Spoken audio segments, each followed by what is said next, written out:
23 లెటర్లు రాసినాను. 23 లెటర్లు స్పందించకపోవడం వేరే ఉండని, మా నాయ బ్రాహ్మణులకు ఎమ్మెల్సీ ఇస్తాను, అది ఇస్తాను, ఇది ఇస్తాను అని చెప్పేసి మమ్మల్ని అపాయింట్మెంట్ కూడా ఇవ్వలే, మమ్మల్ని దగా చేసిందని చెప్పేసి మానవ హక్కుల కమిషన్లో కేసీఆర్ పైన కేసు పెట్టిన నేనే. అది హియరింగ్కి వచ్చి నేషనల్ హ్యూమన్ రైట్స్ కూడా పోయింది. అది స్టేట్ హ్యూమన్ రైట్స్కి కేసు రిజిస్టర్ అయిన తర్వాత హ్యూమన్ రైట్స్ కమిషన్ రిటైర్డ్ అయిన తర్వాత 3 సంవత్సరాలు హ్యూమన్ రైట్స్ కమిషన్కి అపాయింట్ చేయలేదు ఆయన. ఇది బడుగిన వర్గాలకు వీళ్ళు చేసినటువంటి సేవ. వీళ్ళు స్వయంకృత అపరాధం అని చెప్పారు కదా, స్వయంకృత అపరాధం ఏంటి? మేము చేసుకున్న అభివృద్ధి బయటికి చెప్పలేకపోయినామంటే, చేసుకున్న అభివృద్ధి మీరు ఏం చేశారు? ఆల్రెడీ తెలంగాణలో హైదరాబాద్ అనేది ఆల్రెడీ అభివృద్ధి బాటలో నడిచినటువంటి ఇది. మీరు ఇంట్లో కూర్చున్నా ప్రజలే దీన్ని అభివృద్ధి చేసుకొస్తారు. అంటే ఒక లైన్కి వెళ్ళిపోయిన తర్వాత అభివృద్ధి మీరు వద్దన్నా కాదన్నా అభివృద్ధి చెందే నగరం ఇది. ఆ స్టేటస్ ఉన్నటువంటి హైదరాబాద్ నగరం మీరు చేసింది ఏంది? ప్రభుత్వంలో ఉన్నప్పుడు మీరు చేసింది. మీరు బయటకు చేసుకోకపోవడం ఏంటంటే, మీరు గడిల పరిపాలన నుంచి బయటకు వస్తే కదా, మీ అహంకారంతో మీరు బయటకు వస్తే కదా. ఏ రోజైనా కానీ మీరు చేసిన పరిపాలన చెప్తాను. Let me complete sir. మీరు చేసిన పరిపాలన ఏ విధంగా అంటే, ప్రజాస్వామ్యాన్ని ఏ విధంగా విఘాతం కలిగించిందంటే, సాక్షాత్తు హోంమంత్రి మీ యొక్క ప్రగతి భవన్కి వస్తే కానిస్టేబుల్ ఆపి హోంమంత్రిని రిటర్న్ పంపించిండ్రు. అంటే ప్రజాస్వామ్యంలో ప్రజాస్వామ్యబద్ధంగా రాజ్యాంగబద్ధంగా ఒక పదవిలో ఉన్నటువంటి హోంమంత్రికి వాల్యూ మీరు ఏమి ఇచ్చారు? ఆయనకు సబార్డినేట్గా పనిచేసిన డీజీపీ లోపలికి వెళ్ళిపోతాడు, హోంమంత్రి బయటికి పోతాడు. ఇలాంటి కార్యక్రమాలు మీరు చేసింది కాబట్టి ప్రజలు మీకు ఆ బుద్ధి చెప్పారు. అది మీరు యాక్సెప్ట్ చేయండి. ఇప్పుడైనా కానీ అహంకారం వీడి ప్రజల యొక్క శ్రేయస్సు కోరి ప్రజలకు రండి. ప్రజలు మళ్ళీ మీరు యాక్సెప్ట్ చేస్తారు కాబోలు. ఇంకోటి, మీరు ప్రభుత్వంలో అధికారం కోల్పోయినారు కాంగ్రెస్ పార్టీ. ఈరోజు కాంగ్రెస్ పార్టీ చేసినటువంటి కార్యక్రమాలు ఏంటండి? కాంగ్రెస్ పార్టీ ఈరోజు బై ఛాన్స్ బై ఫ్లూక్ వచ్చింది. ఎందుకంటే దాని వైఫల్యం కూడా బీజేపీ ఆ రోజు బండి సంజయ్ ఉన్నప్పుడు, ఇప్పుడు చరిత్రలో ఎప్పుడు కూడా 45 కార్పొరేట్ సీట్లు ఇప్పటిదాకా బీజేపీకి రాలేదు. ఎందుకంటే బండి సంజయ్ గారు ఆ రోజు రాష్ట్ర పార్టీ అధ్యక్షులకు ఉన్నప్పుడు బీజేపీ ఒక ఊపులో వచ్చేసింది. ఆ తర్వాత అనేక కారణాల వాళ్ళ అంతర్గత కారణాల వల్ల, కిషన్ రెడ్డి వల్ల, కేవలం కిషన్ రెడ్డి ఒక నాయకుడు వల్ల, కిషన్ రెడ్డి ఒక వ్యవహారశీలి వల్ల బీఆర్ఎస్ పార్టీ బీజేపీ ఒకటి. ఆ రోజు కవిత అరెస్టు లేట్ అవ్వడం వల్ల ప్రజల్లోకి అపో క్రియేట్ అయింది.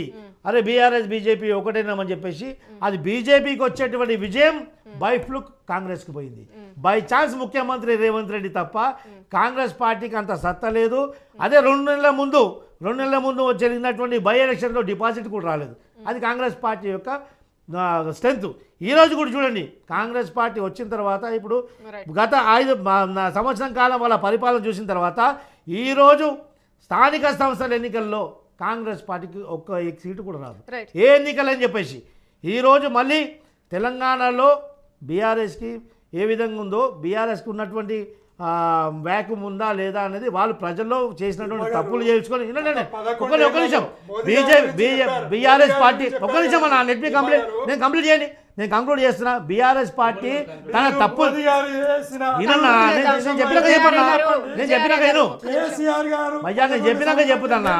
చెప్పినాక బీఆర్ఎస్ పార్టీ చేసిన తప్పిదాలు తెలుసుకొని ప్రజల్లో క్షమాపణ కోరి మళ్ళీ వెళ్తే ప్రజలు ఆహ్వానిస్తుండొచ్చు. కాబట్టి అది వాళ్ళ భవిష్యత్తు కార్యక్రమం అదొకటే.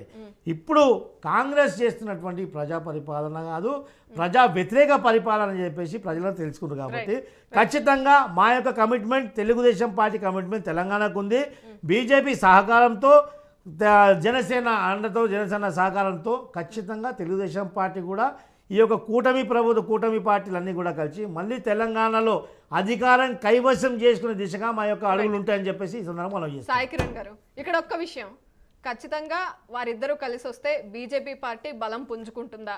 అందరూ అన్నట్టుగా గ్రామాల్లో కొంత వీక్గా ఉంది బీజేపీ పార్టీ అంటున్న దానికి ఆ స్ట్రెంగ్త్ యాడ్ అవుతుంది అనుకుంటున్నారా? సూటిగా చెప్పండి, టైం లేదు. మేడం, ఇక్కడ ఫస్ట్ విషయం ఏంటంటే ఎప్పుడు కూడా పార్టీ అనేది క్రమబద్ధంగా పెరుగుతూ వస్తుంది. గతంలో మీరు పవన్ కళ్యాణ్ తీసుకుంటే అక్కడ ఉన్నట్టు ఆంధ్ర దాంట్లో ఒక్క సీటు కూడా గెలవైనా తను కూడా ఓడిపోయినటువంటి పరిస్థితి. ఇప్పుడు క్లీన్ స్వీప్ చేసిండు ఎంపీ కానీ ఎమ్మెల్యేలు కానీ. రేపు భారతీయ జనతా పార్టీ కూడా అనేక రాష్ట్రాల్లో ఆ విధంగా క్లీన్ స్వీప్ చేసిన రాష్ట్రాలు ఉన్నాయి. కాబట్టి అక్కడ ఉన్నటువంటి పరిస్థితులు, అక్కడ ఉన్నటువంటి ఊపు అవన్నీ కలిసి ఆ యొక్క పరిస్థితి ఉంటుంది.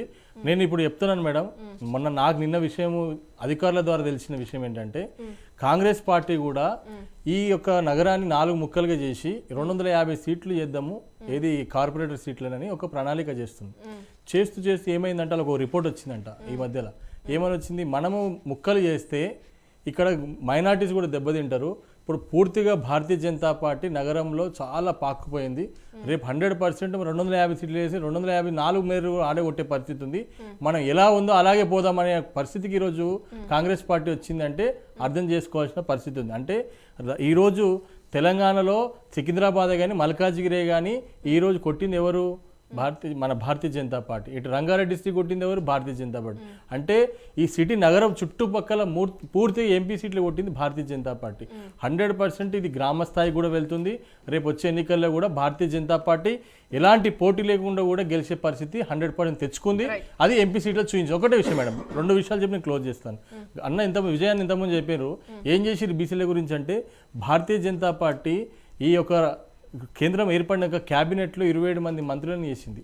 మరి ఎస్సీ ఎస్టీలకు 20 మంత్రులకు ఇచ్చింది, 11 మంది మహిళలకు ఇచ్చింది, యువకులకు 14 మందికి ఇచ్చింది. రాష్ట్రపతిని భారతీయ జనతా పార్టీ నేతృత్వం ఉన్నప్పుడు మాత్రమే ఒక అబ్దుల్ కలాం అయ్యారు, మరి ఎస్సీ వ్యక్తి అవ్వగలరు, మరి ముర్ము గారు అవ్వగలరు. అంటే ఒక ఎస్సీ ఎస్టీ మైనార్టీకి ఇచ్చినటువంటి ఘనత కూడా భారతీయ జనతా పార్టీ.